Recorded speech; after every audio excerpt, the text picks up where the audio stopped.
welcome back to Relationships at Work, your leadership guide to building workplace connections and avoiding blind spots. I'm your host, Russel Lolacher, communications leadership expert, a couple of decades of experience in both those areas, whole heap of curiosity too on how we can all make the workplace better.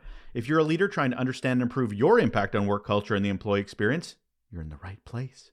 And the place you found yourself in is yet another mini episode of Relationships at Work. This is just a quick, valuable bit of information to help you with your mindset for the week ahead.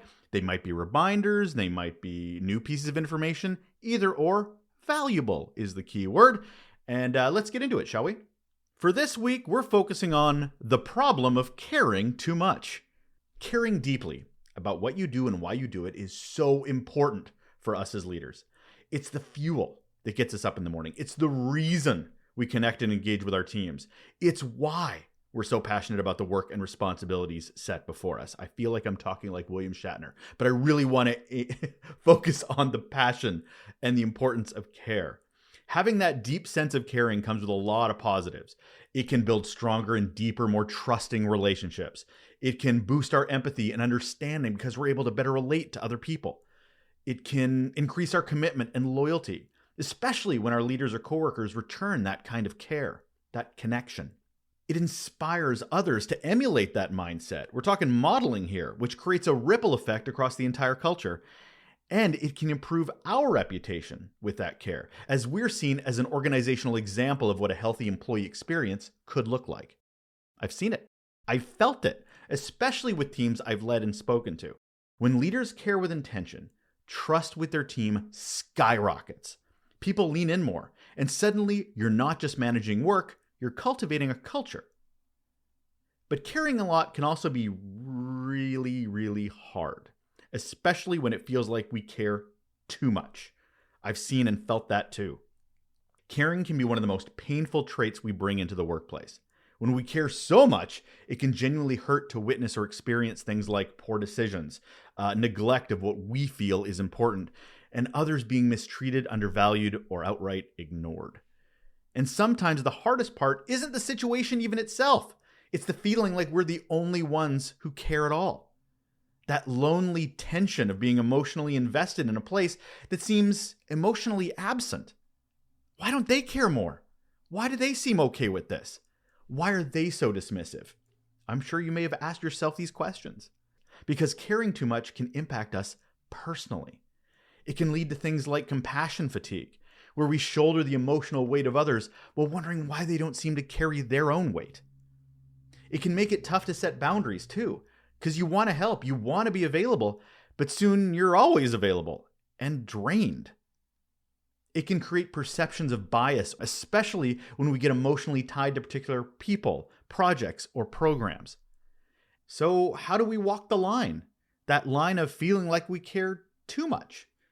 That's the leadership balancing act, isn't it?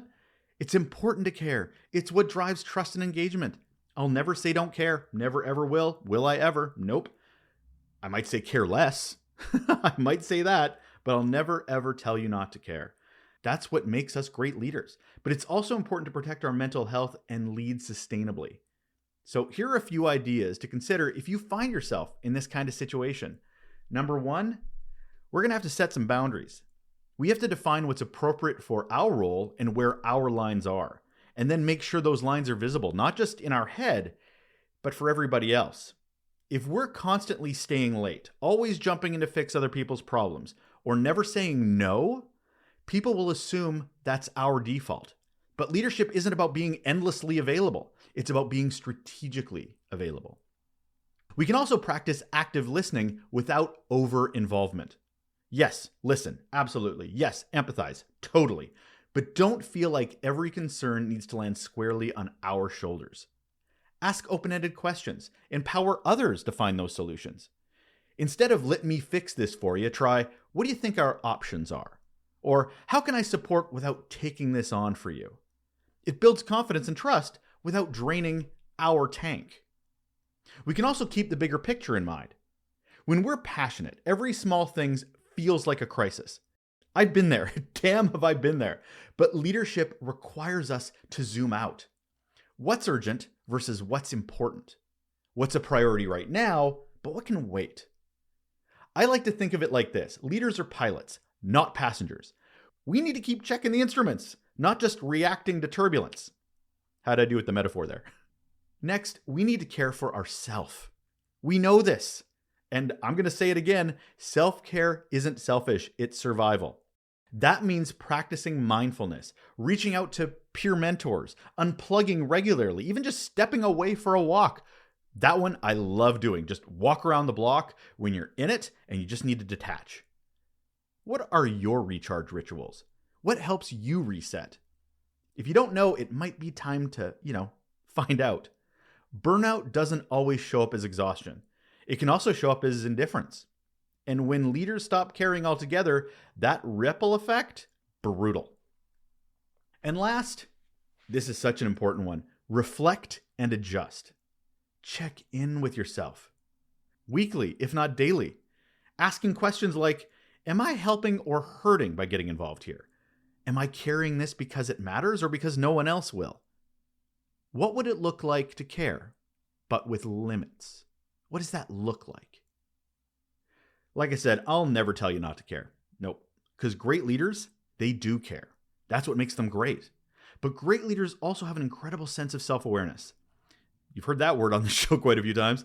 They understand that their ability to lead effectively starts with how well they care for themselves. So here's a little something for us to do this week.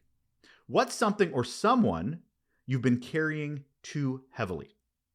And what would change look like if you stepped back, even slightly, and cared a little bit more sustainably? Have a think about that. Caring is absolutely a superpower as a leader, but even superpowers need those boundaries. And that's going to do it for another mini episode of Relationships at Work, your leadership guide to building workplace connection and avoiding blind spots. As ever, I'm your host, Russel Lolacher. Thank you so much for listening. If this episode gave you something to think about, and I really hope it did, please share it with another leader who you feel might be struggling with this same challenge of caring possibly too much. Until next time, take care of others, but don't forget to take care of you.